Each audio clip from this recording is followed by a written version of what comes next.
കണ്ണുനിത്താഴ്വരെ അതുവഴിയായവർ ധ്യാനം ചെയ്യുന്നു. ആയതുമാ ജലാശയമാ കണ്ണുനിത്താഴ്വരെ അതുവഴിയായവർ ധ്യാനം ചെയ്യുന്നു. ആയതുമാറും ജലാശയമാ മുൻമഴയ അനുഗ്രഹപൂർണമാകും. മുൻമഴയ അനുഗ്രഹപൂർണമാകും. പ്രാപിക്കും ബലം അവർ ബലത്തിനുമേ ചെന്നെത്തുമേ വരും സീയോനിൽ.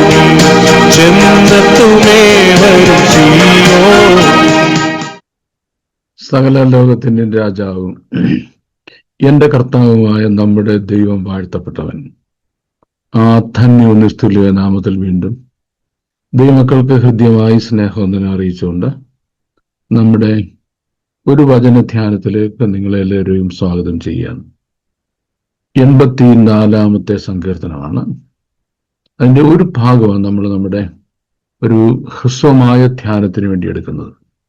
23-ാം സങ്കീർത്തനത്തിന്റെ പഠനം കഴിഞ്ഞപ്പോൾ ഒത്തിരി പേരുണ്ടോ സാറിങ്ങനെ 1 മണിക്കൂറൊക്കെ ഉള്ള ദീർഘമായ ക്ലാസ്സുകൾ ചെയ്ത് കളയരുത്, നമുക്ക് ഇച്ചിരി കൂടുതലാണ്, സമയമൊക്കെ ലിമിറ്റ് ചെയ്യണത്. അത് ശരിയാ. 1 മണിക്കൂറൊക്കെ ഞാൻ ഈ പറഞ്ഞ് കേട്ടുകൊണ്ടിരിക്കുന്നു പറഞ്ഞാൽ മനുഷ്യന്റെ ക്ഷമയെ അങ്ങനെ അങ്ങ് എടുത്തിട്ട് പരീക്ഷിച്ച് കളയരുതല്ലോ. അല്ലെങ്കിൽ ഞങ്ങൾ ഈ സാറുമാരുടെ പരിപാടി എന്ന് പറഞ്ഞാൽ മനുഷ്യന്റെ ക്ഷമ പരീക്ഷിക്കുക എന്നുള്ളതാണ്. അതുകൊണ്ടാണ് ഒരിക്കൽ യൂണിവേഴ്സിറ്റി അധ്യാപകരെല്ലാം കൂടെ ജോർജ് ബേണർഷയെ കാണാൻ പോയി. ബേണർഷോ ജീവിച്ചിരിക്കുന്ന കാലത്ത് അദ്ദേഹത്തിന്റെ നാടകമൊക്കെ യൂണിവേഴ്സിറ്റി പഠിപ്പിക്കാൻ ഇടാനുള്ള പെർമിഷന് വേണ്ടിയാണ്. ഇദ്ദേഹം ഈ സാറുമാരെ മൈൻഡ് ചെയ്യുന്നില്ല. അപ്പോൾ സാറുമാരിങ്ങനെ പറഞ്ഞിടയ്ക്ക് we would like to recommend refer your dramas or put your dramas for serious studies in our syllabus for the university students. പറയും ഇയാളുടെ ഒറ്റ ചാടിക്കുകയായിട്ട് ചോദിച്ചു, what, you have already murdered William Shakespeare in your classrooms, now you want to kill me also when I am still alive? William Shakespeare നിങ്ങളെല്ലാം കൂടെ കൊല വിളിച്ച് ഈ സാറുമാരെല്ലാം കൂടെ ക്ലാസ് റൂമിലിട്ട്, അപ്പൊ ഞാനൊന്ന് ചാകട്ടെ, അതിന് മുമ്പ് നിങ്ങൾ എന്നെ കൊന്നേക്കത്തുള്ളൂ എന്ന് ചോദിച്ചു. ഈ അധ്യാപകർക്ക് അങ്ങനെ കുഴപ്പമുണ്ടായിരുന്നു, ചിലപ്പോൾ നമ്മൾ വധിച്ചു കളയും. ഈ അണ്ണാ മൂത്താലും മരങ്കേറ്റം മറക്കത്തില്ലെന്ന് പറയാൻ പോലെ പണ്ട് അധ്യാപകനായിരുന്നുകൊണ്ട് എൻ്റെ ആ ശീലം ഇപ്പോഴും ബാക്കി കിടപ്പുണ്ട്. അപ്പോൾ ചിലപ്പോൾ അങ്ങനെ നമ്മുടെ വീഡിയോ ഒക്കെ ഈ ലെങ്തി ആകാനുള്ള കാരണം അതാണ്. Anyway, yes, come back. ഈ നമ്മൾ സർഫസ് ലെവൽ നോക്കുന്നുണ്ടെങ്കിൽ നമുക്ക് പരിചയമാണ്, ചില കാര്യങ്ങൾ അറിയത്തില്ല. അറിയേണ്ടപ്പോൾ എന്ത് ചെയ്യാൻ പറ്റും? ലോകത്തിലെ എല്ലാ കാര്യങ്ങളും അറിഞ്ഞുകൊണ്ടാണ് ഒരാൾ ജീവിക്കുന്നത് അല്ലല്ലോ. അറിയാത്തവർ ജീവിക്കുന്നില്ല, നമ്മൾ ജീവിച്ചു പൊക്കോട്ടെ എന്നുള്ള ഒരു ധാരണയിൽ നമ്മൾ നിസാരമെന്നോ അല്ലെ തള്ളിക്കളയുന്നോ ഒക്കെ കൊണ്ട് നമുക്ക് ലഭിക്കാൻ കഴിയാതെ പോകുന്ന, നഷ്ടപ്പെട്ടു പോകുന്ന വെൽത്ത് ഓഫ് ഇൻസ്പിറേഷനുള്ള വേദഭാഗങ്ങളുണ്ട്. അതിലൊരു വേദഭാഗമാണ് ഈ 84-ാം സങ്കീർത്തനം എന്ന് പറയുന്നത്. അതിന്റെ ടൈറ്റിലാണ് അതിനെ യുണീക്ക് ആക്കുന്ന ഒരു ഫാക്ട് എന്ന് പറയുന്നത്. അത് ഇങ്ങനെയാണ്: സംഗീത പ്രമാണിക്ക് ഗത്യരാഗത്തിൽ കോരകുത്തന്മാരുടെ ഒരു സങ്കീർത്തനം. ഗത്യരാഗം. ഈ ഗത്യരാഗം എന്നുള്ളൊരു വലിയ പ്രശ്നമാണ്. കാരണം ഗത്യരാഗത്തിൽ എഴുതിയ 3 സങ്കീർത്തനങ്ങളാണ് നമുക്കുള്ളത്. ഒന്ന് 8-ാം സങ്കീർത്തനം, മറ്റൊന്ന് 81-ാം സങ്കീർത്തനം, അടുത്ത 84-ാമത്തെ സങ്കീർത്തനം. അപ്പം നമ്മൾ ഈ ഗത്യരാഗം എന്ന് പറയുമ്പം ഒരു മ്യൂസിക്കൽ ഇൻസ്ട്രുമെന്റ് ആണ് കേട്ടോ, ഒരു ഹീബ്രു മ്യൂസിക്കൽ ഇൻസ്ട്രുമെന്റ് ആണ്. അതിൽ ട്യൂൺ ചെയ്ത പാട്ട് എന്ന് പറയുമ്പോൾ നമുക്ക് സമാധാനമായി. That's fine. അത്രയും കൊണ്ട് നമുക്ക് സമാധാനമാകുകയും ചെയ്യും, കുഴപ്പമില്ല. ഞാൻ ഈ ഗത്യരാഗത്തെ കുറച്ചുകൂടെ നിങ്ങൾക്കൊന്ന് പരിചയപ്പെടുത്താൻ ഉദ്ദേശിക്കുന്നത്. അതൊരു ഗാത്ത് എന്ന് പറയുന്ന ഒരു പ്രോപ്പർ നൗൺ, ഒരു സ്ഥലത്തിന്റെ പേരിൽ നിന്നുണ്ടായതാണ്, സ്ഥലനാമത്തിൽ നിന്നുണ്ടാണ് ഗത്യരാഗം എന്ന് പറയുന്ന ആ രാഗം തന്നെ. ഈ ഗാത്ത് എന്ന് പറയുന്നത് അത് ഫെലിസ്ത്യ പട്ടണമായിരുന്നു, ഫെലിസ്ത്യരെ പിടിച്ചടക്കിയ സ്ഥലമായിരുന്നു. ഇപ്പം ഇസ്രായേൽ മക്കളെ മിസ്രയീമിൽ നിന്ന് ദൈവം കനാൻ ദേശത്തേക്ക് പുറപ്പെടുവിക്കുമ്പോൾ ഇതേ സമയത്ത് തന്നെ മെഡിറ്ററേനിയൻ കടലിന്റെ ഏതാണ്ടങ്ങ് പടിഞ്ഞാറേ അറ്റത്തോളം വരുന്ന ഒരു ദ്വീപായിരുന്നു ക്രേത്ത്. ഈ ക്രേത്തിൽ കിടന്ന ഒരു സീഫെയറിംഗ് പീപ്പിൾ, കടക്കൊള്ളക്കാർ എന്ന് പറഞ്ഞാൽ പണി ജീവിക്കത്തില്ല, വല്ലവനെയും കഴുത്തിന് പിടിച്ച് മോട്ടിച്ചല്ലാതെ അവന് സ്വസ്ഥത വരത്തില്ല. ഇങ്ങനെയുള്ള സീഫെയറിംഗ് ആൾക്കാരുണ്ടായിരുന്നു, മഹാകള്ളന്മാരും ദുഷ്ടന്മാരും, യാതൊരു വിധമായ മര്യാദയില്ലാത്തവന്മാരും. അങ്ങനത്തെ ഒരു ട്രൈബായിരുന്നു ഈ ഫെലിസ്ത്യർ എന്ന് പറയുന്നത്. ഫെലിസ്ത്യരെ ദൈവം ഇവിടെ കൊണ്ടുവന്നു. എവിടെ? ഇസ്രായേലിനെ കൊണ്ടുവരാനിരിക്കുന്ന അവരുടെ വാഗ്ദത്ത ദേശത്ത് ഫെലിസ്ത്യരെ കൊണ്ടുവന്നു. എന്തൊരു കടുകയാന്ന് ആലോചിച്ച് നോക്കി. അപ്പൊ ഇവരിവിടെ വരുന്നതിന് മുമ്പ് ഫെലിസ്ത്യരോട് എത്തി. ഫെലിസ്ത്യർ അതെല്ലാം അവകാശം പറഞ്ഞു വെച്ചിരിക്കുകയാണ്.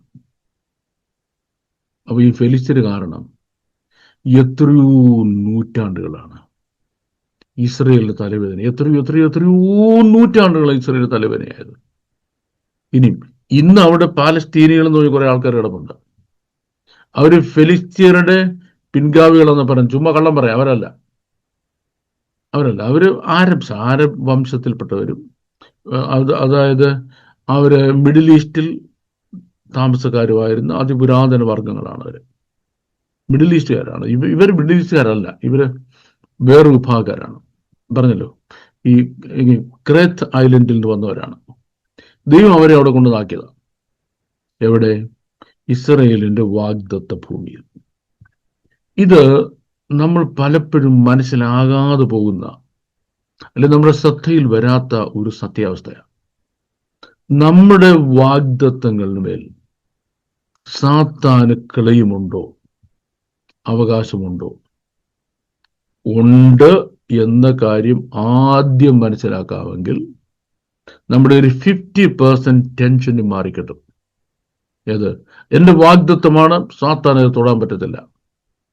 വാഗ്ദത്തം ജീവൻ നിവർത്തിച്ചിരിക്കും, സാത്താനെ തൊടാൻ പറ്റത്തില്ല. അത് നമ്മൾക്ക് വേദപുസ്തകത്തെ പറ്റി നമുക്ക് ഗ്രഹിക്കേണ്ട അളവിലുള്ള ഒരു ഗ്രാഹ്യം ഉണ്ടാകത്തോണ്ട് അങ്ങനെ സംഭവിക്കുന്നത്. കാരണം ദൈവം തന്നെ ദൈവജനത്തിന്റെ വാഗ്ദത്ത ഭൂമിയിൽ അവരെത്തുന്നതിന് മുൻപേ ഫെലിസ്ത്യരെ എത്തിച്ചു. എന്തിനു വേണ്ടി? റീസൺ ഇത്രയേ ഉള്ളൂ. For every promise, or for the attainment or fulfillment of every promise, you got to fight a battle and you have to get it, capture it. വാഗ്ദത്തങ്ങൾ പൊരുതി നേടേണ്ടതാണ്. ബലാത്കാരികൾ സ്വർഗരാജ്യത്തെ ബലാത്കാരം ചെയ്യുന്നു പറയുമ്പോൾ, well, you have to apply a certain amount of might and force and fight to win it. It's not a cake walk. ദൈവം നമ്മളോട് പറഞ്ഞ വാഗ്ദത്തങ്ങളുടെ നിവർത്തീകരണം cake walk അല്ല. You have to fight for it. That's the first thing we must understand. And the second thing, why should we fight for it? If we don't fight for it, we will lose our focus on the Lord God. ഈ തന്ന ദൈവത്തിന്റെ മേൽ നമ്മളുടെ focus നഷ്ടപ്പെടും. എന്ത് ചെയ്യുന്നറിയാമോ? ശത്രു ഉള്ളത് കൊണ്ട്, ദൈവത്താൽ അല്ലാതെ നമുക്ക് അവനെ ജയിക്കാൻ കഴിയാത്തത് കൊണ്ട്, we always have to look at God to get our promises fulfilled. നമ്മുടെ വാഗ്ദത്തങ്ങൾ നിവർത്തീകരിച്ച് കിട്ടുന്നതിന് വേണ്ടി ദൈവത്തിങ്കിലേക്ക് നോക്കുവാൻ നമ്മൾ എപ്പോഴും നിർബന്ധിതരാകുന്നു. ഏതൊക്കെ സമയത്ത് ദൈവം ഇസ്രയേലിനെ ചുറ്റുമുള്ള ശത്രുക്കളിൽ നിന്ന് വിമുക്തരാക്കിയിട്ടുണ്ടോ, അതൊക്കെ ഇസ്രയേലിന്റെ ചരിത്രത്തിലെ വലിയ വീഴ്ചയുടെ സമയങ്ങളായിരുന്നു. ദാറ്റ് മീൻസ് വലിയ വീഴ്ചകൾ ഇസ്രായേലിന്റെ ചരിത്രത്തിൽ സംഭവിച്ചതിന് പിന്നിലെല്ലാം സംഭവിച്ചത് ദൈവം ചുറ്റുമുള്ള സകല ശത്രുക്കളെയും നീക്കിക്കളഞ്ഞു. ദൈവം ചുറ്റുമുള്ള സകല ശത്രുക്കളെയും നീക്കി ദാവീദിന് സ്വസ്ഥത കൊടുത്ത കാലത്ത്, ബാക്കി ഞാൻ പറയാൻ പോകുന്നില്ല, നിങ്ങൾക്ക് അറിയാവുന്നതാണ്. അല്ലേ? അപ്പം അങ്ങനെ സംഭവിക്കാതിരിക്കാനാണ് ഈ വാഗ്ദത്ത ഭൂമിയിൽ സാത്താന് ദൈവം ഒരു കാല് വെക്കാൻ അനുവദിക്കുന്നത്. അതുകൊണ്ട് സംഭവിച്ചത് എന്താ? they had to turn to God. ഈ ദുഷ്ടൻ കാരണം അവർക്ക് എന്നും കണ്ണുനീരൊരിഞ്ഞ ദിവസം ഉണ്ടായില്ല. So what is Gath? Gath means tears, weeping, കരച്ചിലെന്ന. ഗാത്ത് എന്ന വേർഡിന്റെ അർത്ഥം കരച്ചിലെന്ന. ഇനി നമ്മുടെ ക്രിസ്തീയ കീർത്തനങ്ങളിലെ ചില പാട്ടുകൾ, ആ പാട്ടിന് ആ ട്യൂണേ ഒക്കത്തുള്ളൂ, ആ ട്യൂണ് വേറൊരു പാട്ടും പറ്റത്തില്ല. നമ്മുടെ സമയാന്തരത്തിൽ ഞാൻ സ്വർഗയാത്ര ചെയ്യുന്നുള്ള നമ്മളെ ശവസംസ്കാര ചടങ്ങിന് പാടുന്ന നമ്മുടെ മഹത്തരമായ ആ ഗാനം, അതിന് തുല്യമായ ഒരു പാട്ടില്ല ക്രിസ്തീയ ലോകത്ത്. അതിൻ്റെ അതേ രാഗത്തിൽ നമുക്ക്, അതേ ട്യൂണിൽ നമുക്ക് ഒരു സ്തുതിഗീതമോ ഒരു സ്തോത്രഗീതമോ അല്ലെങ്കിൽ ഒരു പ്രത്യാശഗീതമോ, അത് പ്രത്യാശയില്ലെന്നല്ല കേട്ടോ, പാടാൻ പറ്റത്തില്ല. അത് ആ ട്യൂണാണ്. That is a tune of it. അപ്പോ ഗദ്യരാഗം എന്ന് പറഞ്ഞാൽ the tune of crime, tears, കണ്ണുനീരിന്റെ രാഗമാണ്. ഇനി വേറൊരു കാര്യം, ഇത് എവിടാ പറഞ്ഞിരിക്കുന്നത്? 150 സങ്കീർത്തനങ്ങൾ 3 കണ്ണുനീരിന് വേണ്ടി മാറ്റിവെച്ചിരിക്കുന്ന, 3 കണ്ണുനീരിന് വേണ്ടി മാറ്റിവെച്ചിരിക്കുന്ന. എന്തിനാ ഈ 3 കണ്ണുനീരിന് വേണ്ടി മാറ്റിവെച്ചിരിക്കുന്നത്? That's a serious matter. കാരണം can anything stop God? Can anything stop God? ദൈവത്തെ ആർക്കെങ്കിലും സ്റ്റോപ്പ് ചെയ്യാൻ കഴിയുമോ? ഒരു വലിയ ചോദ്യമാണ് കേട്ടോ. അത് തിയോളജിയൻസ് ഇങ്ങനെ തല പുകയുന്ന ഒരു ചോദ്യമാണ്, വലിയ ചോദ്യമാണ്. ഇവിടെ ദൈവത്തെ ആരെങ്കിലും സ്റ്റോപ്പ് ചെയ്തിട്ടുണ്ടെങ്കിൽ, പിടിച്ചു നിർത്തിയിട്ടുണ്ടെങ്കിൽ, ദൈവത്തിന്റെ വഴി ആരെങ്കിലും തടഞ്ഞിട്ടുണ്ടെങ്കിൽ കണ്ണുനീര് മാത്രമാണ്. കണ്ണുനീര് മറികടന്ന ഒരു ദൈവമല്ല നമ്മുടെ ദൈവം. ഇനി ദൈവം നീതി കോംപ്രമൈസ് ചെയ്യേണ്ടടുത്ത് ദൈവം കണ്ണുനീരിനെ ആദരിക്കത്തില്ല. കാര്യം ദൈവത്തിന്റെ നീതിയാ വലുത്. ദൈവനീതി കോംപ്രമൈസ് ചെയ്യുന്നിടത്ത് കരഞ്ഞുകൊണ്ടിരിക്കണം ഞാൻ പറയുന്നില്ല, അങ്ങനെ ഉദ്ദേശിക്കരുത്. ദൈവനീതി കോംപ്രമൈസ് ചെയ്യുന്നിടത്ത്, if it is something that doesn't compromise God's justice, ദൈവത്തിന്റെ നീതി കോംപ്രമൈസ് ചെയ്യുന്നില്ല എങ്കിൽ കണ്ണുനീര് ദൈവത്തെ തടഞ്ഞു നിർത്തും. നമ്മുടെ ആത്മീയ ജീവിതത്തെ നമ്മൾ മനസ്സിലാക്കേണ്ടത്. ഇതുകൊണ്ടാണ് യിരെമ്യാവ് പറഞ്ഞത്, God, I wish my head were a fountain of tears. എന്റെ തല കണ്ണുനീരിന്റെ ഒരു തടാകമായിരുന്നെങ്കിൽ എന്ത് നല്ലതായിരുന്നു. Because I see tragedy is going to happen to the children of God. I wish I could stop it with what? Only with tears. കണ്ണുനീരുകൊണ്ട് മാത്രമേ വരാനിരിക്കുന്ന വലിയ അപകടങ്ങളെ തടയാൻ കഴിയത്തുള്ളൂ. അപ്പൊ ഗദ്യരാഗത്തെ പറ്റി നിങ്ങൾക്കൊരു ഐഡിയ കിട്ടി. ഇത് കരച്ചിലിന്റെ രാഗമാണ്. കരച്ചിൽ എന്ന് പറയുന്നത് ദൈവം അനുവദിച്ചതാണ്. എന്തിനാ അനുവദിച്ചത്? ദൈവം അനുവദിച്ച കാരണം, you must be A fighter, number 1. Number 2, you must be focused on God. ദൈവത്തിൽ നിന്റെ ഫോക്കസ് നഷ്ടമാകാതിരിക്കാൻ, വാഗ്ദത്തങ്ങൾക്ക് വേണ്ടി ഒരു ഫൈറ്റർ ആയിത്തീരുന്നതിന് വേണ്ടി ദൈവം വിളിച്ചു തെരഞ്ഞെടുത്തു എന്നുള്ളതാണ് അതിന്റെ റീസൺ. ഇനി ഇത് ഈ വലിയ റിച്ചായ ലിറ്റററി ട്രഡീഷനിൽ എഴുതിയിട്ടുള്ള ഒരു കവിതയാണ്. വളരെ റിച്ചായ പോയറ്റിക് ട്രഡീഷനാണ് ഇതിന്റെ പിന്നിൽ. എനിക്ക് തോന്നുന്നു ഇംഗ്ലണ്ടില് ഈ ആൽബർട്ട് ലോർഡ് ടെന്നിസണും അതുപോലെ റോബർട്ട് ബ്രൗണിങ്ങുമാണ് ഇത് ഏറ്റവും കൂടുതൽ ഉപയോഗിച്ചിട്ടുള്ളത്. ഇതിന് ഡ്രമാറ്റിക് മോണലോഗ് എന്ന് പറയും. ഡ്രമാറ്റിക് മോണലോഗ് എന്ന് പറഞ്ഞാൽ ഒരാൾ മാത്രം സംസാരിക്കുന്നു, വേറെ ആരും സംസാരിക്കുന്നില്ല. ഡ്രമാറ്റിക് എന്ന് പറയുമ്പോൾ ഒരു മൂവിങ് സീനറി ഉണ്ട്. ഒരു സീനറി ഉണ്ട്. ഒരാൾ മാത്രമേ സംസാരിക്കുന്നുള്ളൂ, വേറെ ആരും സംസാരിക്കുന്നില്ല. എന്താ ഒരാൾ മാത്രം സംസാരിക്കാനുള്ള കാരണം? അയാൾ മാത്രം സംസാരിക്കാനുള്ള കാരണം ഞരക്കങ്ങള് അയാളുടെ ഹൃദയത്തിൽ നിന്ന് വിതുമ്പലായിട്ട് പുറത്തു വരിക. ഞെരുങ്ങുക. ഹൃദയം ഞെരുങ്ങുന്നത് വിതുമ്പലായി പുറത്തു വരിക. ഇതാ ഡ്രമാറ്റിക് മോണോലോഗിന്റെ പ്രത്യേകത. So we know there are so many other people, other characters. There is a specific situation.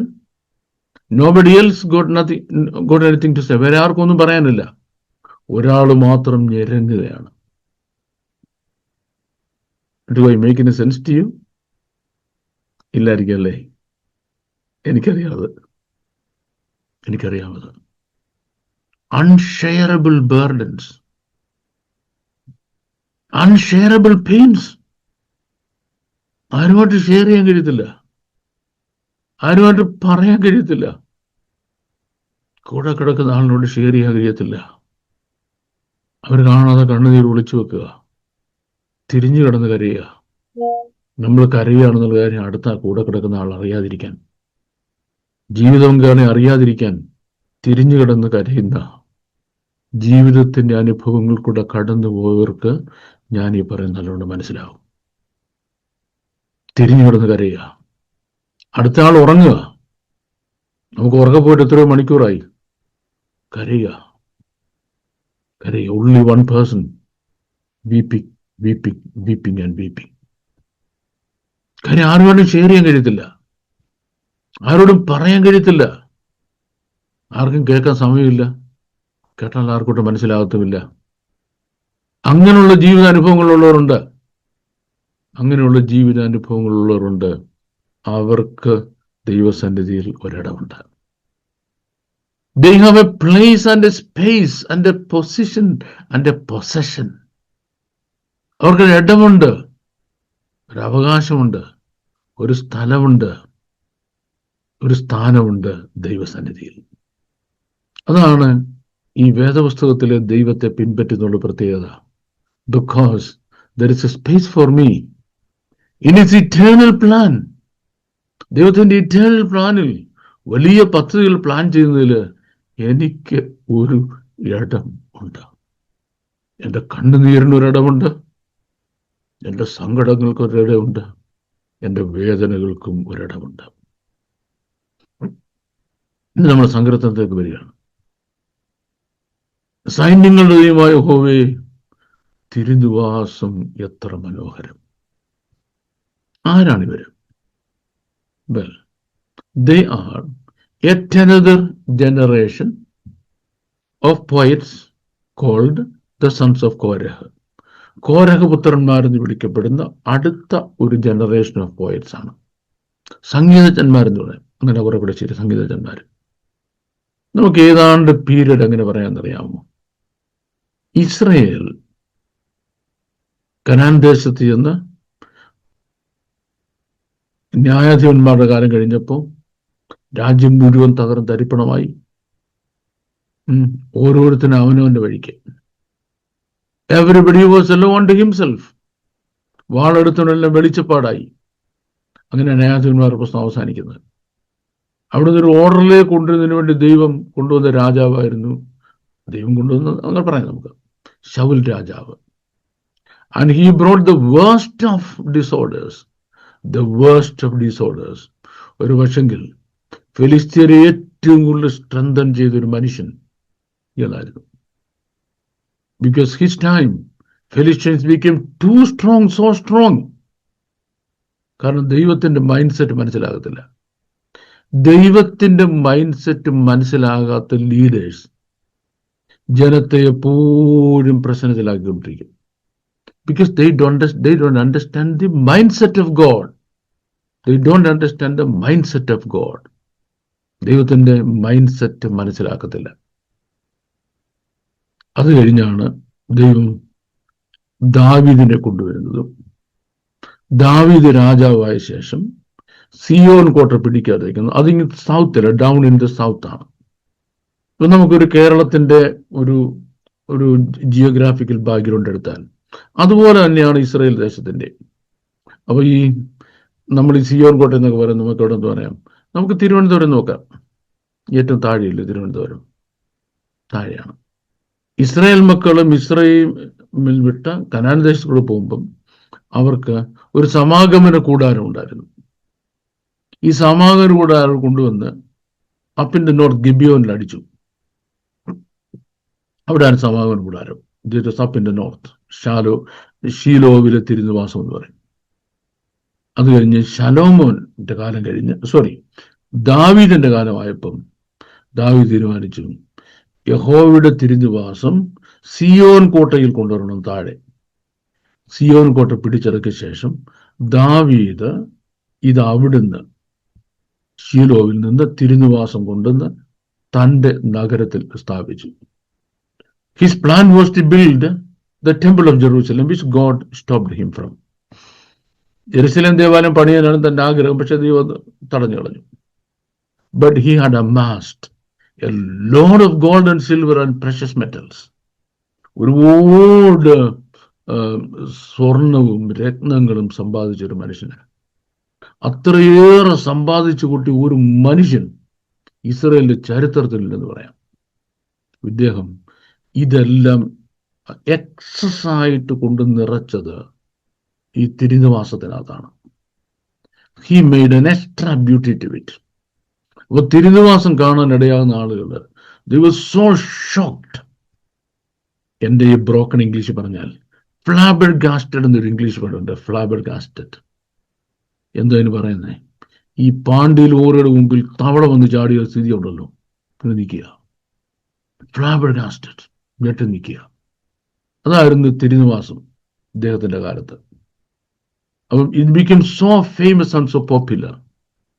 ആണ്ടിൽ 4-5 പ്രാവശ്യമെങ്കിലും നിർബന്ധമായിട്ട് യഹൂദന്മാര് ദൈവസന്നിധിയിൽ വരണം. പെസഹ പെരുന്നാള്, പിന്നെ അതുപോലെ മഹാപാപപരിഹാര പെരുന്നാള്, പെന്തക്കോസ്ത് പെരുന്നാള്, ഇങ്ങനെയുള്ള പ്രധാന പെരുന്നാളിനൊക്കെ അവർ വന്നേ ഒക്കത്തുള്ളൂ. അപ്പം ഇവിടെ വരേണ്ടത്.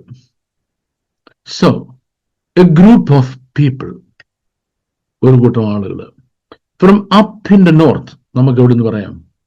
നമുക്കൊരു കോഴിക്കോട്ട് നിന്ന് പറയാം. താഴോട്ട് വരുമ്പോൾ അവർ യോർദാൻ നദിയെ ബേസ് ചെയ്ത്, അതിന്റെ കിഴക്കേ സൈഡിലാണ് യോർദാൻ നദി, ഇസ്രായേൽ ദേശത്തിന്റെ. ആ നദീ തീരത്തോടെ ഇങ്ങനെ നടന്നു വരുന്നത്. ഈ നടന്നു വരുന്ന സമയത്ത് അവരുടെ ഹൃദയവിചാരങ്ങൾ, അവരുടെ മനസ്സിലെ ചിന്തകളാണ് ഈ 84-ാം സങ്കീർത്തനം എന്ന് പറയുന്നത്. എനിക്ക് മറ്റു പല സങ്കീർത്തനങ്ങളും പല വേദഭാഗങ്ങളും എന്ന പോലെ 84-ാം സങ്കീർത്തനവും അതിന്റെ ഹെബ്രായിക് ഒറിജിനൽ പഠിക്കാൻ എനിക്ക് ഒത്തിരി ഇഷ്ടമാണ്. നിങ്ങൾക്ക് അങ്ങനെ ഇഷ്ടമാകണം നിർബന്ധമില്ല. പക്ഷേ ഞാൻ അങ്ങനെ പഠിക്കാനുള്ള കാരണം അതെനിക്കൊരു വെൽത്ത് ഓഫ് ഇൻഫർമേഷൻ തരുന്നുണ്ട്. ആ വെൽത്ത് ഓഫ് ഇൻഫർമേഷൻ ഉള്ളതുകൊണ്ടാണ് ഞാൻ അങ്ങനെ പഠിക്കുന്നത്. അപ്പം സങ്കീർത്തനക്കാരൻ പാട്ട് തുടങ്ങുന്നത് മാ യദിദോത് മിഷ്കനോറ്റക അഡനായ് സബവോത്ത്, സൈന്യങ്ങളുടെ ദൈവമേ തിരുനിവാസം എത്ര മനോഹരം. എന്താ ഈ സൈന്യങ്ങളുടെ ദൈവം എന്ന് പറയുന്നത്? വിശുദ്ധ വേദപുസ്തകം വായിക്കുമ്പോഴൊക്കെ കൂടെ കൂടെ വരാറുള്ള ഒരു പരാമർശമാണ് ഈ സൈന്യങ്ങളുടെ ദൈവം എന്നുള്ളത്. What does it mean? എനിക്ക് ചെറുതിലെ ഇത് മനസ്സിലാകത്തില്ലായിരുന്നു. ഇതെന്നല്ല ഒരുപാട് കാര്യങ്ങളും മനസ്സിലാകത്തില്ലായിരുന്നു. നിങ്ങൾ ചിന്തിക്കുന്നത് ഇതൊഴികെ ബാക്കി എല്ലാം ഭാവന് മനസ്സിലായി, ഒറ്റ കാര്യം മനസ്സിലാകാതിരുന്നുള്ളത്. അങ്ങനല്ല, മനസ്സിലാകാതിരുന്ന ബഹുഭൂരിപക്ഷം കാര്യങ്ങളാണ്. അതിൽ ഒരെണ്ണമായത് it took me a long time to realise. ഒരുപാട് ടൈം എനിക്ക് എടുക്കേണ്ടി വന്നത് റിയലൈസ് ചെയ്യാൻ. ഞാൻ എൻ്റെ ഹീബ്രു ടൗണിൽ ഞാനൊരു പാസ്റ്ററായിരുന്നൊക്കെ മുമ്പ് ചില വീഡിയോയിലൊക്കെ പറഞ്ഞിട്ടുണ്ടല്ലോ. ഹീബ്രു ടൗണിൽ ഞാൻ പാസ്റ്ററായിട്ടിരിക്കുമ്പോൾ ഐ വാസ് ലിവിങ് ഇൻ എൻ്റെ പാഴ്സനേജിലാണ്. പാഴ്സനേജ് ഒരു റെന്റഡ് അക്കോമഡേഷൻ, നല്ലൊരു വീടാണ് സിറ്റി സെന്ററിൽ. ഒരു ദിവസം ഞങ്ങളുടെ ഈ ഹീറ്റർ ഉണ്ടല്ലോ, ഗ്യാസ് ഹീറ്റർ വെള്ളം ചെന്നെങ്കിലേ ചൂടായി വീട് മുഴുവൻ ചൂടാകത്തുള്ളൂ, നമുക്ക് ഉപയോഗിക്കാൻ ചൂടുവെള്ളം കിട്ടത്തുള്ളൂ. ഇല്ലെങ്കിൽ ഈ രാജ്യത്ത് തണുപ്പത്ത് ജീവിക്കാൻ പറ്റത്തില്ല, മരവിച്ചു പോകും. ഒരു ദിവസം രാവിലെ ഹീറ്റ് വന്നപ്പോൾ ഹീറ്റ് വർക്ക് ചെയ്യുന്നില്ല. ഞാൻ ആദ്യം കമ്പും കോലൊക്കെ ഇട്ട് കുത്തി നോക്കി, നടക്കുന്നില്ല. എൻ്റെ ഒരു നെയ്ബറിനെ വിളിച്ചു. പുള്ളി ഇച്ചിരി ടെക്നിക്കൽ സെൻസ് ഉണ്ട്. പുള്ളി വന്ന് രണ്ടൊന്ന് പിടി പിടിച്ചിട്ട് പറഞ്ഞു, പാസ്റ്റേ പറ്റത്തില്ലെന്ന് പറഞ്ഞു. അപ്പോൾ ഇദ്ദേഹം പോയി ഇദ്ദേഹത്തെക്കാൾ ബലമേറി വേറൊരാളെ പറഞ്ഞു വിട്ടു. പുള്ളി കുറച്ച് സ്പാൻഡൊക്കെ കൊണ്ടു അഴിച്ചും പറഞ്ഞു പോയി, നടക്കുന്നില്ല. അപ്പൊ ഇനി എന്താ ചെയ്യുക? ലാൻഡ്ലോഡിനെ വിളിച്ചു. ലാൻഡ്ലോഡ് പറഞ്ഞൊരു കാര്യം ചെയ്യാം, ഞാനൊരു മെക്കാനിക്കിനെ വിടാമെന്ന് പറഞ്ഞു. മെക്കാനിക്ക് വന്ന് രാവിലെ മുതൽ വൈകുന്നവരെ അങ്ങ് പണിതു. ഭയങ്കര പണിയാണ്. ഈ പുള്ളി പണി വേണമെന്നല്ല, അത് ഒരു കാര്യം നടന്നില്ല. പുള്ളി പോയി. പുള്ളി പറഞ്ഞു, എന്താന്ന് എന്നെ കൊണ്ട് പറ്റത്തില്ലെന്ന് പറഞ്ഞു. ലാൻഡ്ലോഡ് പറഞ്ഞൊരു കാര്യം ചെയ്യാം, ഞാൻ ഇതിൻ്റെ ഒരു എക്സ്പേർട്ട് ഉണ്ട്, എക്സ്പേർട്ടിനെ വിടാമെന്ന് പറഞ്ഞു. അപ്പം 2 ദിവസം കഴിഞ്ഞാൽ എക്സ്പേർട്ട് വെറുതെ ഇരിക്കുകയല്ലോ, നമുക്ക് പിടിച്ചു കഴിഞ്ഞാൽ 2-3 ദിവസം കഴിഞ്ഞാൽ വരത്തുള്ളൂ. ഞാൻ കുളിക്കാതെ ഒരു പരുവമായിട്ടിരിക്കുക, കെറ്റിലിനകത്ത് ഇച്ചിരി ചൂടുവെള്ളം ചൂടാക്കിയാണ് അത്യാവശ്യ കാര്യങ്ങൾ നടന്നത്. വല്ല കുക്ക് ചെയ്യാൻ പറ്റുമോ? അത് പിന്നെ സഭക്കാരില്ല, അവർ കൊണ്ടുത്തരും ഫ്രീ ആയിട്ട്. അപ്പൊ എക്സ്പേർട്ട് വന്നു. എക്സ്പേർട്ട് ഒരു പണി അങ്ങ് കൊടുത്തു. ഒന്നും സംഭവിച്ചില്ല. നമ്മുടെ പ്രാർത്ഥന ഇരുന്നു മതി, നമ്മൾ പ്രാർത്ഥിച്ചല്ല ഒരു നടന്നില്ലെന്ന് പറയാൻ പോലെ. അപ്പൊ ലാൻഡ്ലോഡ് പറഞ്ഞു, ഇങ്ങനെ വിടാൻ പറ്റത്തില്ലല്ലോ, കാരണം വേൾഡിൽ ഏറ്റവും എക്സ്പെൻസീവായ the best of the very best എന്ന് പറയുന്ന ഒരു ജർമ്മൻ കമ്പനിയുടെ പ്രോഡക്റ്റാണിത്. ഇതിങ്ങനെ നമുക്കെടുത്ത് വഴി കളയാൻ ഒക്കത്തില്ല. ഇതിന് കമ്പനിക്കാരൻ മാനുഫാക്ചററെ കൊണ്ട് പരിഹാരം കാണിക്കണം. വിളിച്ചു. മാനുഫാക്ചറർ പറഞ്ഞു, well you wait a couple of days more, my man is coming, എൻ്റെ ആള് വരുമെന്ന് പറഞ്ഞു. അപ്പൊ ഞാനിങ്ങനെ അവരെ നോക്കിയിരിക്കുക. അപ്പൊ നിങ്ങളെ എൻ്റെ ഈ ക്ലാസ് എപ്പം കഴിയുമെന്നുള്ള ചിന്തയിൽ ഇങ്ങനെ നോക്കിയിരിക്കുന്ന അവര് 2 ദിവസം കഴിഞ്ഞപ്പോൾ, ഇല്ലയോ എൻ്റെ ദൈവം തമ്പുരാനെ, ഒരു മൂട്ടാൻ്റെ വണ്ടി, ഇത് വണ്ടിയാണെന്നോ മല പറഞ്ഞു വരുവാന്നോ ഒരു പിടിയും കിട്ടുന്നില്ല. വലിയൊരു സാധനം കിട്ടും. അവിടെ ഇവിടെ എല്ലാം അങ്ങനെ വലിയ ബും ബും ബും എന്നുള്ള ലൈറ്റുകൾ, ഇതിങ്ങനെ കുലുങ്ങി എൻ്റെ വീടിൻ്റെ മുന്നേ വന്നു. ദൈവമേ, ഇതിപ്പോ എന്താ വീടിടിക്കാൻ വന്നതെന്ന് ഒരു പിടിയില്ല. അതിനകത്തൊരു പുള്ളി ഇറങ്ങി വന്നു, എന്നെ പരിചയപ്പെട്ടു, കാര്യമൊക്കെ പറഞ്ഞിട്ട് എന്നോട് പറഞ്ഞു, okay, now I am the man comes from the manufacturer. എന്നോട് ഇപ്പൊ എത്ര മണിയായി? ശരി, ഒരു ടൈം പറഞ്ഞു. ആ ടൈമിനുള്ളിൽ ഈ പ്രോബ്ലം സോൾവ് ആയിരിക്കും. ഞാൻ കുറെ എക്സ്പെർട്ടുകളെ ഉണ്ടല്ലേ, അങ്ങനെ പെട്ടെന്ന് വിശ്വസിക്കാനൊക്കത്തില്ലല്ലോ. ആട്ടെ, നമ്മുടെ ദുരിതം ഇങ്ങനെ തുടരുക എന്നുള്ള വിചാരത്തിൽ ഞാനിരിക്കുക. നല്ല തണുപ്പുണ്ട്. ഇദ്ദേഹം കൊണ്ടുവന്ന് വലിയ വണ്ടി എന്നെ തുറന്ന് കാണിച്ചിട്ട് പറഞ്ഞു, അപ്പൊ അത് മുഴുവൻ എക്വിപ്മെന്റാ, മുഴുവൻ വണ്ടി നിറച്ച എക്വിപ്മെന്റാ എന്ന് പറഞ്ഞു. ഞാൻ ഈ മാനുഫാക്ചറർ അടുത്ത് വരിക,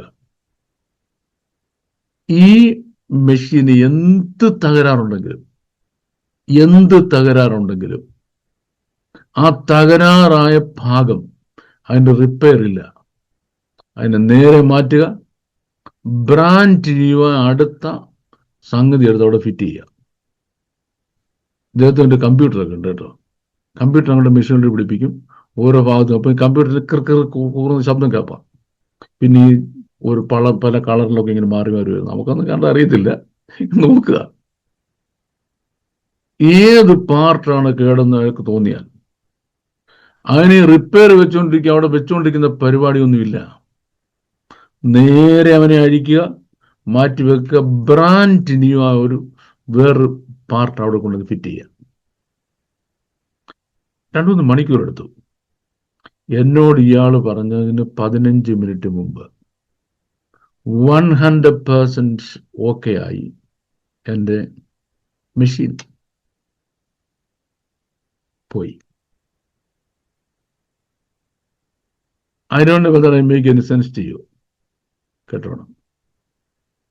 എവിടെയാണ് തകരാറ്? അതിനെ അവിടെ ഇനി വെച്ചോണ്ടിരിക്കത്തില്ല,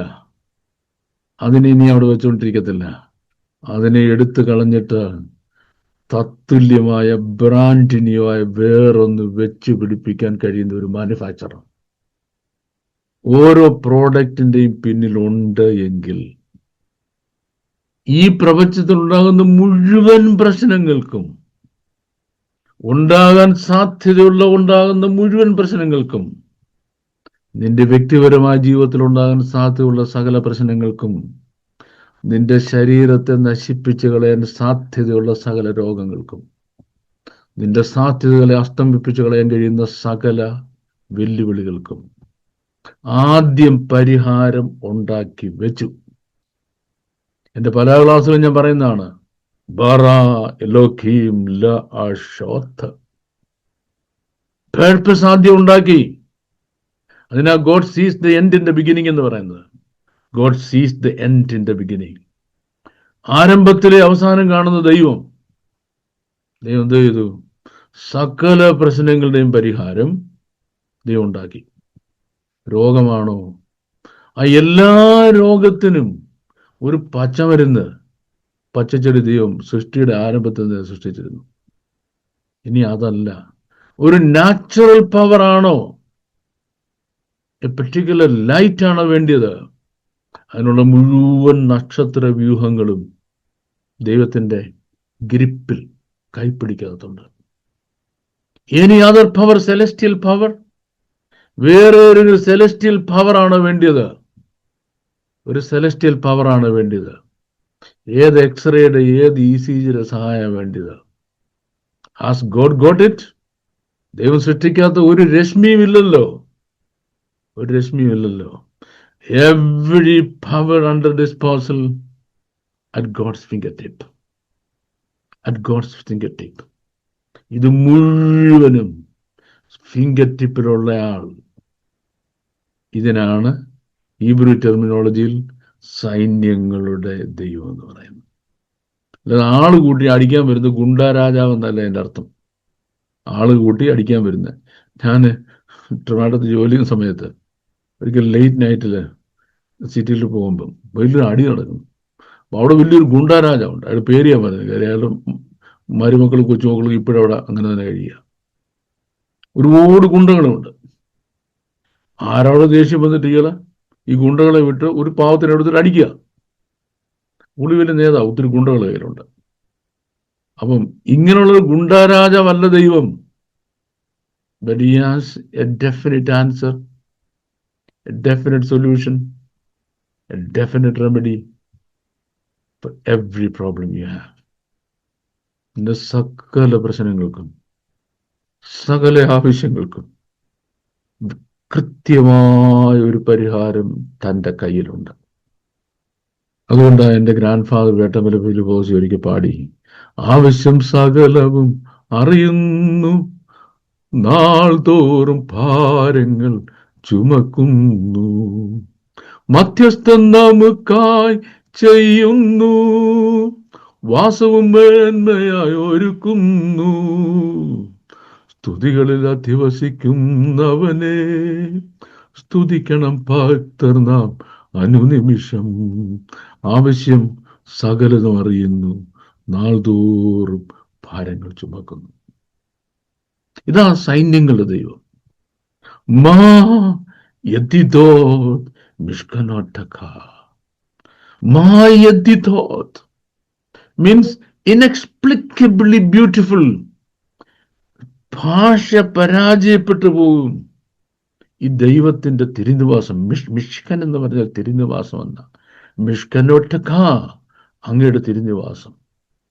സൈന്യങ്ങളുടെ ദൈവമേ, അങ്ങയുടെ തിരുനിവാസം എത്രയോ മനോഹരമാണ്. മാ യദിദോത് മിഷ്കനോട്ടക അഡനായി സെബാവോത്ത്. അഡനായി സെബാവോത്ത്. സെബാവോത്ത് എന്നാണ് ഹീബ്രുവിൽ. അഡനായി സെബാവോത്ത്. അതിനെയാണ് സൈന്യങ്ങളുടെ ദൈവമേ എന്ന് മലയാളത്തിൽ പരിഭാഷപ്പെടുത്തിയിരിക്കുന്നത്. എന്നിട്ട് പറയാണ്, നിക്സഭ വെഗാം കലറ്റ. നിക്ഷഭ, നിക്ഷഭ എന്ന് പറഞ്ഞാൽ അർത്ഥം എന്തെന്നറിയാമോ? നമ്മൾ എന്താണ് പറയേണ്ടത്? അതിയായ ദാഹത്തോടെ, അതിയായ ആകാംക്ഷയോടെ ഓടി വരുന്നൊരു മനുഷ്യന്റെ അവസ്ഥയാ നിഷ്പഹ എന്ന് പറയുന്നത്. വെഗാം കലറ്റാഹ്, കലറ്റാഹ് എന്ന് പറഞ്ഞാൽ ഓടി ഓടി ഓടി ഓടി ഓടി ഓടി ഓടി ഓടി അവസാനം ഇങ്ങ് വന്നപ്പോഴേക്ക് ബലമൊക്കെ തീർന്ന് തളർന്ന് അങ്ങ് വീടുപോയി. ഏത്? നഫസി, എൻ്റെ ഹൃദയം, എൻ്റെ ജീവൻ, എൻ്റെ പ്രശ്നങ്ങൾക്ക് പരിഹാരം കണ്ട് ഓടി ഓടി ഓടി ഓടി ഓടി ഓടി ഹോസ്പിറ്റലിലും എക്സ്പേർട്സിൻ്റെ അടുത്തും മിടുക്കന്മാരുടെ അടുത്തും ബാങ്കിൻ്റെ അടുത്തും ലോണിൻ്റെ അടുത്തും നടന്ന് നടന്ന് നടന്ന് നടന്ന് അവസാനം തളർന്ന് ഞാൻ എവിടെ എത്തി? ഈ മിഷ്കനിലെത്തി, മിഷിക്കനിലെത്തി, ദൈവസാന്നിധ്യത്തിലെത്തി. അപ്പോ ഇനി എന്താ എനിക്ക് വേണ്ടത്? ലഹസ്രോത്ത് അഡ്നായി ലിബി. ലഹസ്രോത്ത് എന്ന് പറഞ്ഞാൽ ലഹസ്രോത്ത്, അങ്ങയുടെ കോർട്ട്, കോർട്ട്, ഔട്ടർ കോർട്ട്. അതിനു വേണ്ടി എൻ്റെ ഹൃദയം അങ്ങനെ തുടിക്കുക. എനിക്ക് എവിടെ വരെ എത്തിച്ചാൽ മതി? I need to come at least to the outer court. കേട്ടോ, പ്രാകാരങ്ങൾ വരെയെങ്കിലും എന്ന് എത്തണം. ആരുടെ ആഗ്രഹമാണ്? ഉബസറി എറനന്നു ഏൽ ഏൽ ഖായി, ഏൽ ഏൽ ഖായി. ഒരുപാട് ഓടി, ഒരുപാട് അധ്വാനിച്ചു, ഒരുപാട് ഡോർസിൽ മുട്ടി, ഒരുപാടത്ത് പ്രതീക്ഷിച്ചു, ഒരുപാട് കഥ കടഞ്ഞു. എനർജിയും പോയി, ബലവും പോയി, ശക്തിയും പോയി, കഴിവും പോയി, തളർന്നു വീണു. എവിടെ വന്നപ്പോഴേക്ക് സൈന്യങ്ങളുടെ ദൈവമേ, സൈന്യങ്ങളുടെ ദൈവമേ, നിങ്ങളുടെ പ്രാകാരങ്ങളിൽ എത്തിയപ്പോഴേക്ക്. പക്ഷെ എന്താ ഈ പ്രാകാരത്തിന്റെ പ്രത്യേകത? ഏൽ ഏൽ ഖായ്. ഏൽ ഏൽ ഖായ് എന്ന് പറഞ്ഞാൽ ഗോഡ് ഹു ഗിവ്സ് ലൈഫ് എന്നാണ്. God who gives life. നിങ്ങൾക്കത് മനസ്സിലാകണം, മനസ്സിലായേ പറ്റത്തുള്ളൂ. എത്രയോ ഡോർസിൻ്റെ അവിടെ നമ്മൾ നോട്ടിയിട്ട് അവിടെ ഇരിക്കുക എന്ന് പറഞ്ഞ് വൈകുന്നവരെ ഇരുന്നിട്ട് അവസാനം ഗുണമുള്ള ഒരു മറുപടി കിട്ടിയില്ല. എക്സ്പേർട്ട് വലിയ തിരക്കാം, എക്സ്പേർട്ട് വലിയ തിരക്കാം. മറ്റേ ആള് പറഞ്ഞു നിങ്ങളുടെ കേസ് സ്റ്റഡി കൊണ്ടിരിക്കുക. അവസാനം പറഞ്ഞത് കമ്പ്യൂട്ടർ റിജക്ട് ചെയ്തു നിങ്ങളുടെ ആപ്ലിക്കേഷൻ. കമ്പ്യൂട്ടർ നിങ്ങളുടെ ആപ്ലിക്കേഷൻ റിജക്ട് ചെയ്തു. ഇങ്ങനെ ഓരോ പ്രാവശ്യവും നെഗറ്റീവ് റിപ്പോർട്ട് കേൾക്കുമ്പം എനർജി ആർക്കെങ്കിലും കൂടി വരുന്നു എന്ന് എനിക്കറിയത്തില്ല.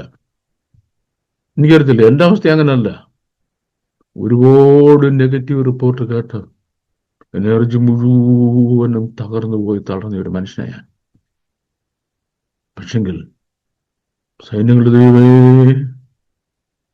സൈന്യങ്ങളുടെ ദൈവമേ, when I came to your outer court, പ്രാകാരങ്ങളിലെത്തി, 6 പ്രാകാരങ്ങളിലെത്തി. ഏൽ ഏൽ ഖായ്. അതിനർത്ഥം അറിയാമോ? ഈ കഴിഞ്ഞ നാളിൽ അത്രയും ഓടി തളർന്നപ്പോ നിന്റെ ജീവിതത്തിൽ നഷ്ടപ്പെട്ടു പോയ എനർജി മുഴുവനും, ജീവിതത്തിൽ നഷ്ടപ്പെട്ടു പോയ എനർജി മുഴുവനും, ബലം മുഴുവനും, ശക്തി മുഴുവനും, ജീവൻ മുഴുവനും, ചൈതന്യം മുഴുവനും നിനക്ക് തിരിച്ചു കിട്ടും. എവിടെ കിട്ടും? ഈ പ്രാകാരങ്ങളിൽ. അതുകൊണ്ടാ പ്രാകാരങ്ങളിൽ പാർക്കുന്നതിന് അങ്ങ് തിരഞ്ഞെടുത്ത് അടുപ്പിച്ച മനുഷ്യൻ ഭാഗ്യവാൻ. എന്തുകൊണ്ട്? എന്താ ഈ പ്രാകാരങ്ങളുടെ പ്രത്യേകത? അകത്തോട്ട് കയറിയില്ല. പ്രാകാരങ്ങളുടെ പ്രത്യേകത എന്തുവാ? അവിടെ എത്തിയോ നീ വന്നതുപോലെ തിരിച്ച് പോകത്തില്ല. ബാക്കി എല്ലായിടത്തും പോയപ്പം അവിടെ തിരിച്ചിറങ്ങുമ്പോൾ എനർജി പോയി, ശരീരം തളർന്നുപോയി, ശരീരം തളർന്നുപോയി, ബലം ഒഴുകിപ്പോയി. ഹല്ലേലൂയ. പക്ഷെ ഈ പ്രാകാരങ്ങൾക്ക് പ്രത്യേകതയുണ്ട്. നിന്റെ പ്രശ്നത്തിന്റെ പരിഹാരം മാത്രമല്ല, ഒഴുകിപ്പോയ നിന്റെ ജീവിതത്തിന്റെ ബലവും ഒഴുകിപ്പോയ നിന്റെ ആരോഗ്യവും, ഒഴുകിപ്പോയ നിന്റെ ജീവനും നിന്റെ ശരീരത്തിൽ തിരിച്ചു തന്നിട്ടേ ഈ പ്രാകാരങ്ങളിൽ നിന്ന് ദൈവം നിന്നെ തിരിച്ചുവിടത്തുള്ളൂ. ഒഴുകിപ്പോയത്, നഷ്ടപ്പെട്ടു പോയത്, കൈവിട്ടു പോയത് തിരികെ പ്രാപിക്കുന്ന സ്ഥലമാ ഈ പ്രാകാരങ്ങൾ. തിരികെ പ്രാപിക്കുന്ന സ്ഥലമാ ഈ പ്രാകാരം എന്ന് പറയുന്നത്. ഏൽ ഏൽ ഖായ്, ഏൽ ഏൽ ഖായ്. യെസ്, ഏൽ എന്ന ഏറ്റവും ഉന്നതനായ ദൈവം എന്നാ. അങ്ങനെ പ്രാകാരങ്ങൾ ഞാൻ എത്തിയോണ്ട് എനിക്കിനി ഒരു കാര്യം അറിയാം. എന്താ ഈ കാര്യം, അറിയാവുന്ന കാര്യം എന്നറിയാമോ? അറിയാവുന്ന കാര്യം ഇതേ ഉള്ളൂ. നഷ്ടപ്പെട്ടു പോയ എനർജി, നഷ്ടപ്പെട്ടു പോയ ജീവൻ ഇവിടുന്ന് അങ്ങനെക്ക് തിരികെ തരും. ഇവിടുന്ന് അങ്ങനെക്ക് തിരികെ തരും. ഗാൻസിപ്പോൾ മസയാഹ് ബൈറ്റ് ഉഗറോവ് ഖൻ ലാഹ് അശർ. ഇനി ഞാൻ മാത്രമല്ല ഇവിടെ വരുമ്പോ ജീവൻ കണ്ടെത്തുന്നത് ഞാൻ മാത്രമല്ല.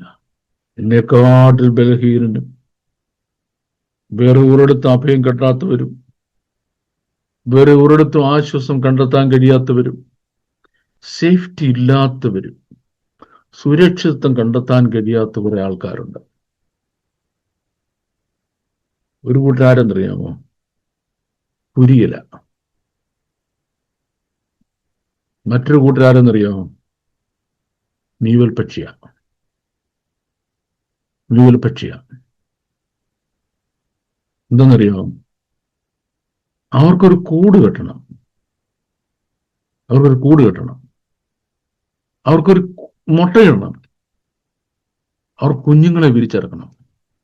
കാരണം ഇതെവിടെ പോയാലും എവിടെ കൂട് കെട്ടിയാലും അതിനേക്കാൾ ബലമുള്ള ഒരുത്തൻ വന്ന് അതിന്റെ കൂടും തകർക്കും, അതിന്റെ മുട്ടയും തിന്നും, അല്ലെ കുഞ്ഞുങ്ങളെ പിടിച്ചോളൂ.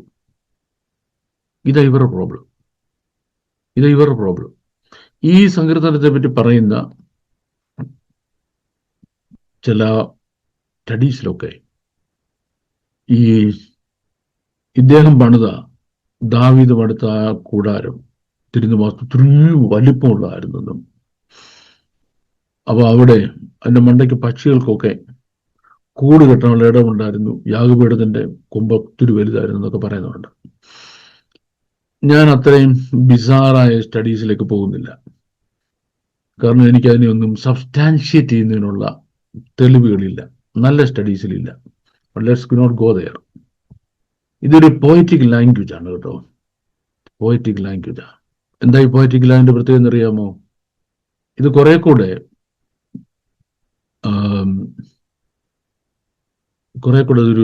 ഒരു സിംബോളിക് എന്ന് വേണേൽ നമുക്ക് പറയാം. ലിറ്ററൽ ലാംഗ്വേജ് അല്ല. It's not literal language. അത് അക്ഷരാർത്ഥത്തിൽ ഈ മീവൽ പക്ഷിയും പിന്നെ കുരിയിലോ അതിന്റെ മണ്ടയ്ക്ക് കൂട് വെച്ചിരിക്കുന്നു എന്നൊന്നും ചിന്തിച്ചു കളയരുത്. അത് ഫിഗറേറ്റീവ് സെൻസ് ആണ്. വിശുദ്ധ വേദപുസ്തകത്തിൽ ആകെ 3 ഭാഷയുള്ള ഞാൻ പറഞ്ഞിട്ടുണ്ടല്ലോ. 1 ലിറ്ററൽ, 2 സിംബോളിക്, 3 ഫിഗറേറ്റീവ്. ഇത് ഫിഗറേറ്റീവ് സെൻസാ. എന്താ ഈ ഫിഗറേറ്റീവ് സെൻസിന്റെ അർത്ഥം എന്നറിയാമോ? ഈ ഫിഗറേറ്റീവ് സെൻസിന്റെ അർത്ഥം നമുക്ക് മലയാളികൾക്ക് മനസ്സിലാകുന്നവരെ വേറെ ആർക്കും മനസ്സിലാകത്തില്ല. ജീവിതത്തിന് നല്ല ഭാഗത്ത് നമ്മൾ നാടുവിടും. എന്തിനു വേണ്ടി? അപ്പനും അമ്മയ്ക്കും സഹോദരങ്ങൾക്ക് വേണ്ടി. നമ്മുടെ അല്ലാത്ത നമുക്കൊരു സംരക്ഷണവും സുരക്ഷിതവും ഇല്ലാത്ത വേറെ രാജ്യങ്ങളിലൊക്കെയാണ് പോകുന്നത്. പ്രത്യേകിച്ച് ഗൾഫ് രാജ്യങ്ങളിലൊക്കെ നമുക്ക് എന്ത് സേഫ്റ്റിയാണ് ഉള്ളത്? അത് കഴിഞ്ഞ് കുടുംബമായി കഴിഞ്ഞാൽ ഭാര്യയും കൊച്ചു കുഞ്ഞുങ്ങളൊക്കെ നാട്ടിൽ വിട്ടിട്ട് പോവുക. എന്തിനു വേണ്ടി? എവിടെ പോയാലും ഇതുങ്ങൾക്ക് ഒരു കൂടെ ഉണ്ടാകുന്നുള്ളതുകൊണ്ട് അല്ലേ? എവിടെ പോയാലും ഇതുങ്ങൾക്ക് കൂടെ ഉണ്ടാകാം. അങ്ങനെ അലഞ്ഞു നടക്കുന്ന ആളുകളുണ്ട്. ജീവിതം സെക്യൂർ ആക്കുന്നതിനുള്ള ഓട്ടമാണ്. എവിടെ ചെന്നാൽ, ആരുടെ അടുത്ത് ചെന്നാൽ, ഞങ്ങളുടെ റാന്നിക്കാരുടെ പറച്ചില്ല, ആരെ കണ്ട് ഊരെ പിടിക്കാം, ആരെ കണ്ട് ഊരെ പിടിക്കാം. ഇങ്ങനെ പോകുന്ന ആളുകളുണ്ട്. ശരിക്കും ശരിക്കും ആ ഒരു ഫിഗറേറ്റീവ് എക്സ്പ്രഷൻ എവിടെ? ആ ഒരു ഫിഗറേറ്റീവ് എക്സ്പ്രഷൻ എവിടെ? അപ്പം ഈ കുരികിലും മ്യൂവൽപക്ഷിയും ഒക്കെ എന്തെന്നറിയാമോ? കെൻ ലാഹ് എയ്സർ സറ്റാഹ് ഉപ്പെറോഹേഹ എപ്പെറോഹേഹ എന്ന് പറഞ്ഞാൽ കുഞ്ഞുങ്ങളെന്നാ. എവിടെ പോയാൽ എൻ്റെ കുഞ്ഞുങ്ങളുടെ ഭാവി സുരക്ഷിതമാകും, എവിടെ പോയാൽ എൻ്റെ കുഞ്ഞുങ്ങൾക്ക് വേണ്ടി എന്തെങ്കിലും സമ്പാദിക്കാം, എവിടെ പോയാൽ എൻ്റെ തലമുറയുടെ കാര്യം നേരെയാകും. ഇവിടെ സങ്കീർത്തനക്കാരൻ പറയാ, അതാ നിന്റെ വ്യാകുല ചിന്തയെങ്കിൽ കുരിയിലിനും മ്യൂവൽപക്ഷിക്കും ഏറ്റവും ബലഹീനന. ആര് കണ്ടാലും ഉപദ്രവിക്കും, ആര് കണ്ടാലും ഉപദ്രവിക്കും. ആരെ കിട്ടിയാലും നിന്റെ കൂട് പൊടിച്ചു കളയും, ആരെ കിട്ടിയാലും നിന്റെ കുഞ്ഞുങ്ങളെ കൊണ്ടുപോയി തിന്നും, നിന്റെ മുട്ട അവരടിച്ചു മാറ്റിക്കൊണ്ടുപോകും, കൊത്തി തിന്നു കളയും. പക്ഷെങ്കിൽ ഈ മിഷിക്കനൊരു പ്രത്യേകതയുണ്ട്. ഹല്ലേലൂയ. ദൈവസാന്നിധ്യത്തിന്റെ പ്രത്യേകതയുണ്ട്. ഈ തിരുനിവാസത്തിന്റെ പ്രത്യേകതയുണ്ട്. ഈ തിരുനിവാസം അഭയസ്ഥാനമായി കണ്ടുകൊണ്ട് കുഞ്ഞുങ്ങളെ വളർത്താൻ ഇറങ്ങിയ ഒരുപാട് പിതാക്കന്മാർ നമുക്ക് പിന്നിലുണ്ട്. ഒരുപാട് പിതാക്കന്മാർ നമുക്ക് പിന്നിലുണ്ട്. ഈ മെത്തപ്പായും തഴപ്പായും പോലും ഇല്ലാത്ത കാലത്തെ ഓലക്കീറും ചാക്കുമൊക്കെ ചാണകം പറഞ്ഞ തറയില് ഇട്ടിട്ട് കിടന്നുറങ്ങിയിട്ടുള്ള അപ്പന്മാരുണ്ട്. അങ്ങനെയുള്ള ഞാൻ കണ്ടിട്ടുണ്ട്. ഞാൻ ജനിച്ചത് അങ്ങനെ വീട്ടില്ല. പക്ഷെ രാവിലെ ഈ ചാക്കുകീറിന്റെ മണ്ടയ്ക്ക് ഒരു പാട്ട് കേൾക്കാം.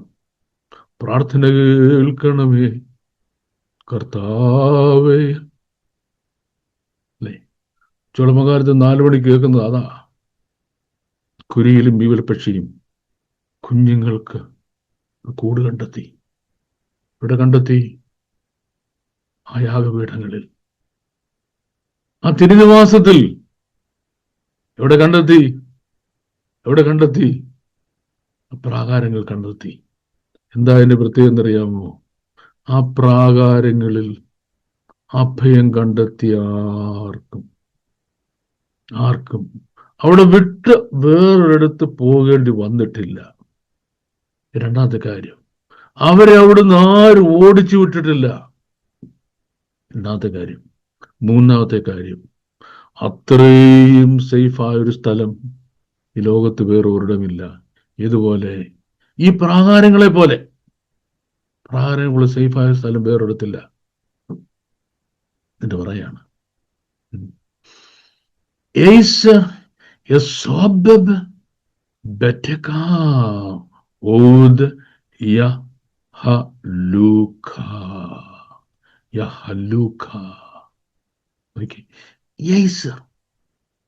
ഈ പറയുന്ന കൂട്ടരുണ്ടല്ലോ, ഇവരാ അനുഗ്രഹിക്കപ്പെട്ട. ആര്? യോസെബ് എന്ന് പറഞ്ഞാൽ അവരവിടെ കിടക്കുക. എവിടെ കിടക്കുക? അങ്ങയുടെ ആലയത്തിൽ കിടക്കുക. ബെയ്റ്റ് എന്ന് പറഞ്ഞാൽ ഹൗസ് എന്ന്. ബെറ്റക്ക അങ്ങയുടെ ഭവനം, അങ്ങയുടെ ഭവനം. അപ്പം ആലയത്തിൽ അഭയസ്ഥാനം കണ്ടെത്തിയവർ ഭാഗ്യവാന്മാരാ. എന്താ ആലയത്തിൽ അഭയസ്ഥാനം കണ്ടെത്തിയവർ ഭാഗ്യം എന്നറിയാമോ? ഓദ് യഹലുഖ, ഓദ് യഹലുഖ, ഓദ് യഹലുഖ. നിരന്തരം സ്തുതിച്ചുകൊണ്ടിരിക്കും. ഈ ആലയത്തിന്റെ പ്രത്യേകതയാ. നമുക്ക് പൗലോസിനോട് ചോദിക്കും, ഇതെങ്ങനെ നടക്കുന്നത്? കാല് 2 ആമത്തില, സ്തുതി മുടങ്ങിയിട്ടില്ല. അകത്തെ സെക്യൂരിറ്റിക്കകത്ത് കിടക്കുക, അകത്തെ മുറിക്കകത്ത് കിടക്കുക, രാത്രിയും സ്തുതി മുടങ്ങിയിട്ടില്ല. കൈ ചെങ്ങലയാ, സ്തുതി മുടങ്ങിയിട്ടില്ല. ഇതാ അതിന്റെ പ്രത്യേകത. സ്തുതി മുടങ്ങത്തില്ല. എന്തുകൊണ്ട്? They found the refuge in the house of the Lord. ദൈവ സാന്നിധ്യത്തിൽ, ദൈവഭവനത്തിൽ റെഫ്യൂജ് കണ്ടെത്തിയാൽ ഉള്ള വലിയ പ്രത്യേകത, സ്തുതി മുടങ്ങത്തില്ല. ഇല്ലാത്തവർക്ക് കുഴപ്പമെന്നറിയാമോ? സ്തുതി മുടങ്ങിപ്പോകും. But I have to go forward. കാരണം എൻ്റെ ടൈം ഇങ്ങനെ പോകുന്നതുകൊണ്ട് I don't have much time to spend on these topics. Okay, അപ്പം അടുത്തത്, യേസരദാം ഓസ് ലോ ബാക്ക് മിസ്സലോട്ട്. നമ്മുടെ ഈ ഭൗതിക ജീവിതം എന്ന് പറഞ്ഞ ഒരു പിൽഗ്രിമേജ് ആണ്. നമ്മൾ പിൽഗ്രിംസ് ആണ്. നമ്മളിവിടെ സ്ഥിരവാസക്കാരല്ല. ഈ സ്ഥിരവാസത്തിന്റെ ഇടയ്ക്ക് ദൈവത്തിൽ ശക്തി, ബലം കണ്ടെത്താൻ കഴിഞ്ഞവൻ, കേട്ടോ, Adam, this man is blessed. ആര്? ഓസ് മീൻസ് അവൻ സ്ട്രെങ്ത് കണ്ടെത്തി, ബലം കണ്ടെത്തി. ആരിൽ കണ്ടെത്തി?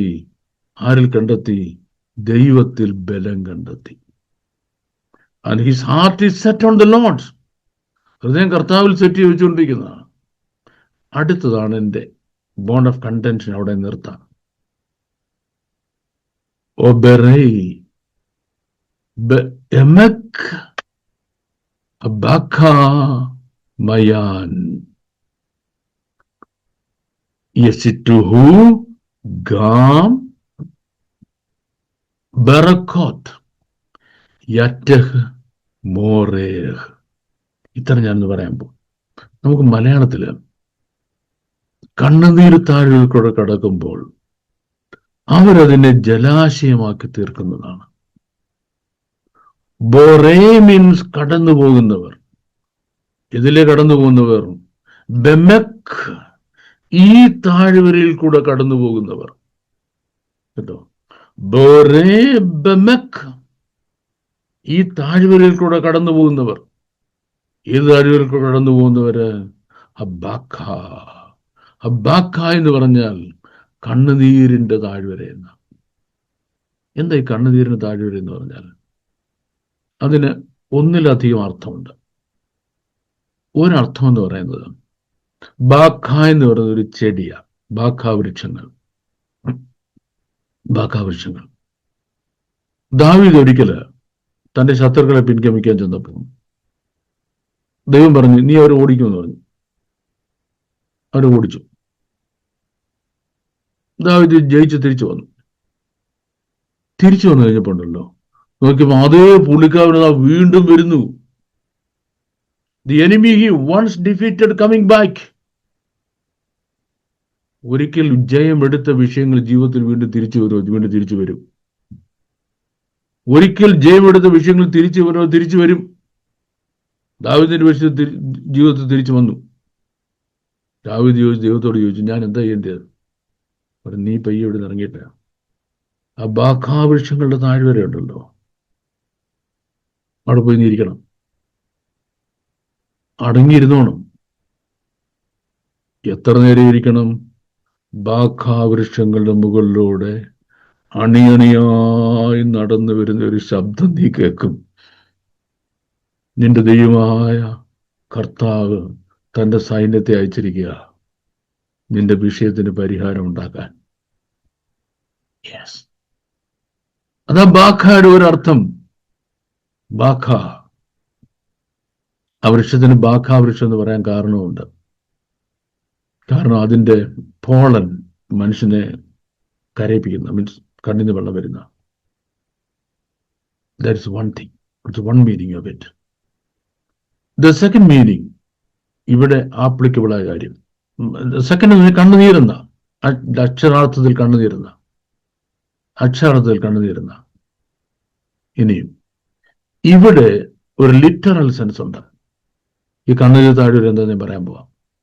ഈ ലിറ്ററൽ സെൻസ് എന്ന് പറയുന്നത്, ഇവർ അപ്പ് ഇൻ ദ നോർത്തിന് തിരിച്ചതാ.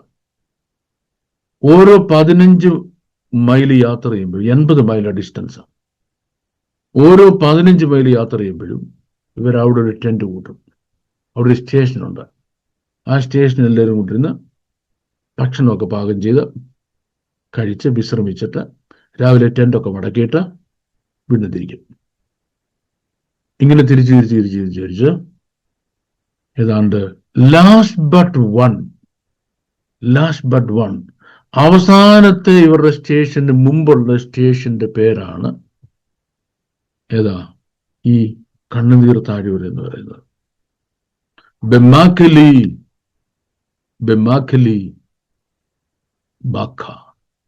ബെമാക്കലി ബാഖ എന്ന് പറയുന്നത് അവസാനത്തെ സ്റ്റേഷന്റെ പേരാ. എന്താ അതിന്റെ പ്രത്യേകത എന്നറിയാമോ? അതിന്റെ രണ്ട് സൈഡിലും ലൈംസ്റ്റോൺ ഹിൽസ് ആണ്. ലൈംസ്റ്റോൺ ഹിൽസ് ആണ്. ഈ ലൈംസ്റ്റോൺ ഹിൽസ് അതിപുരാതന കാലം മുതലേ ആൾക്കാർ ശ്മശാന ഭൂമിയായിട്ട് ഉപയോഗിച്ചിട്ടുള്ളതാണ്. ടൈം ഇമ്മമ്പറോൾവേർഡ്സ്. അത് കാരണം വെച്ചാല് ഈ വഴി വരുമ്പോൾ രണ്ട് സൈഡിൽ കൂടെ നമ്മൾ കരയുന്ന പോലെ ലൂസിങ് ഉണ്ട്, വെള്ളം ഇങ്ങനെ ലൂസ് ചെയ്ത് വരുന്നതാണ്. അതുകൊണ്ടാണ് ഇതിനെ വാലി ഓഫ് ടിയേഴ്സ് എന്ന് പേരിടാൻ കാരണം. ഈ കണ്ണുനീരിന്റെ താഴ്വര എന്ന് പറഞ്ഞാൽ ആ താഴ്വരയിൽ എത്തിക്കഴിഞ്ഞാൽ there are a few things to remember. ഒന്നാമത്തെ കാര്യം, അവർ അതിനെ ജലാശയമാക്കുക. എന്തോ അവരതിനെ ജലാശയമാക്കുന്ന അർത്ഥം എന്നറിയാമോ? ജലാശയം എന്ന് പറയുന്നത് അനുഗ്രഹത്തിന്റെ സിംബലാ. It's a symbol of blessings. അനുഗ്രഹത്തിന്റെ സിംബലാക്കണം. അപ്പം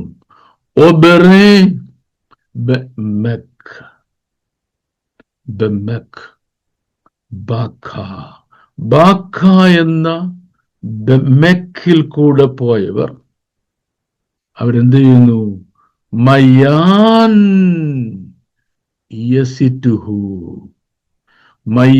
യസിറ്റുഹു എന്ന് പറഞ്ഞാൽ അവരെ വലിയ ഒരു ഉറവിടമാക്കി മാറ്റും. എന്തിന്റെ ഉറവിടമാക്കി മാറ്റും? ബറക്കോത്ത്.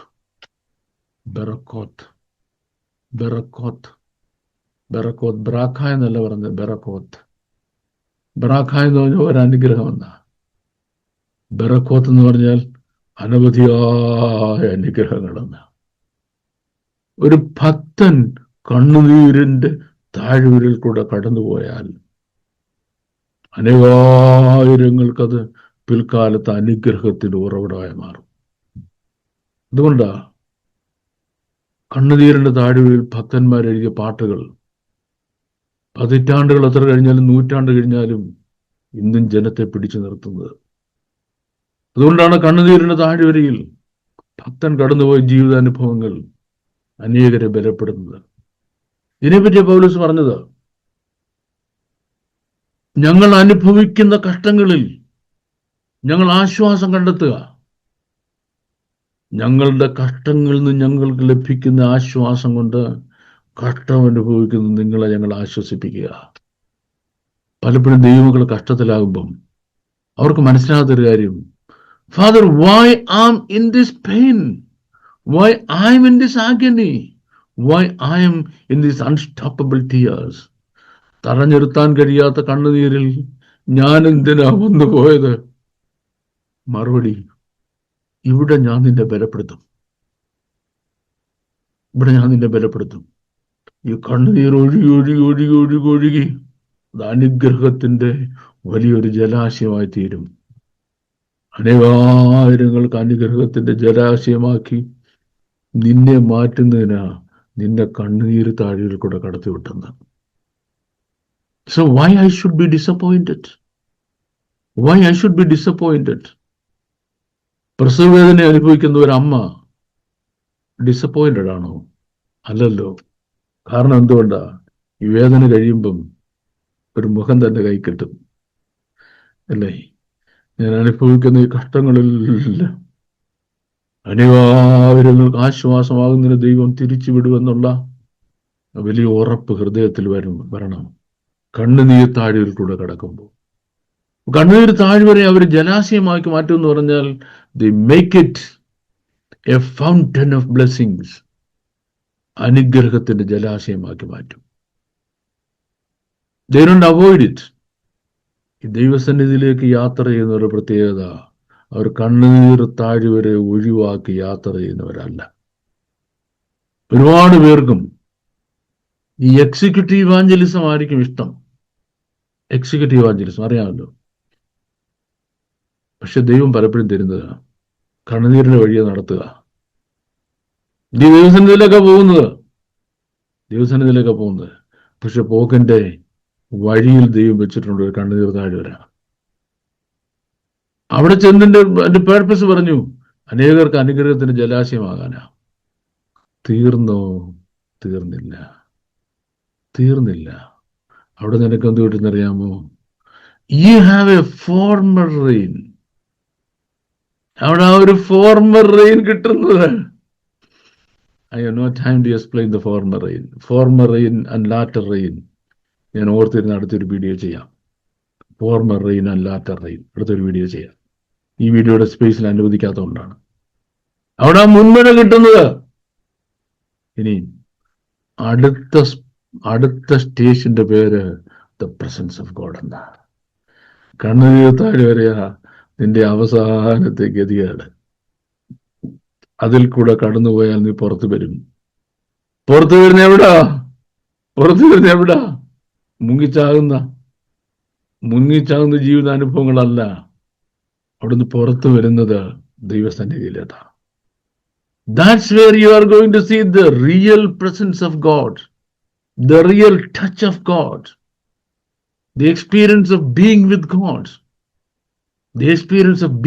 God. അതനുഭവം പോകുന്ന അവിടെ വെച്ചാ. How does it happen? Well, നമുക്കിനിയും സങ്കീർത്തനങ്ങൾ 121, 127 കിടക്കാനുണ്ട്. സമാനമായ സങ്കീർത്തനങ്ങളാണ്. അവിടെ വരുമ്പോൾ ഞാൻ അതിന്റെ കോണ്ടെക്സ്റ്റ് പറഞ്ഞുതരാം. So where are we going to conclude? കണ്ണുനീർ താഴ്വര, പ്രിവിലേജ്. ആരുടെ പ്രിവിലേജ്? എന്റെയും പ്രിവിലേജ്. വരാനിരിക്കുന്ന എത്രയോ ആളുകൾക്ക് ഇത് അനുഗ്രഹമായി മാറാൻ പോവുക. ആൻഡ് സെക്കൻഡ്ലി, കണ്ണുനീർ താഴ്വര നിന്നെ എങ്ങോട്ടാണ് നയിക്കുന്നത്? കണ്ണുനീർ താഴ്വര നിന്നെ നാശത്തിലേക്കല്ല നയിക്കുന്നത്. നമ്മൾ കടന്നു പോകുന്ന കഷ്ടങ്ങളും കണ്ണുനീരും വേദനയും ഭാരവും ലോകത്തിൽ ഏതെങ്കിലും ഒരു മനുഷ്യനാണ് അനുഭവിച്ചിരുന്നെങ്കിൽ അവൻ എന്നേ ഈ ലോകം വിട്ടു പോകുമായിരുന്നു. ഒന്നുകിൽ ആത്മഹത്യ ചെയ്യാനുമായിരുന്നു, അല്ലെ ഭ്രാന്ത് പിടിച്ചു പോയനും, അല്ലെ തീർന്നു പോയനും. നമ്മൾ എന്താ നിലനിൽക്കുന്നത്? ദൈവത്തിന്റെ രണ്ട് പേർപ്പസ് ഉണ്ട്. അതിന് മുമ്പിൽ ഒരു അനുഗ്രഹത്തിന്റെ ജലാശയവും അതിനുശേഷവും നിന്നെ കാത്തിരിക്കുന്നൊരു കർത്താവും. അനുഗ്രഹത്തിന്റെ ജലാശയവും കാത്തിരിക്കുന്ന കർത്താവും. കണ്ണുനീർ താഴ്വര കണ്ടെങ്കിൽ ഇനി ബാക്കിയുടെ കാണാതിരിക്കത്തില്ല. ദൈവം നമ്മളെ സഹായിക്കുമാറാകട്ടെ. Thank you very much. By.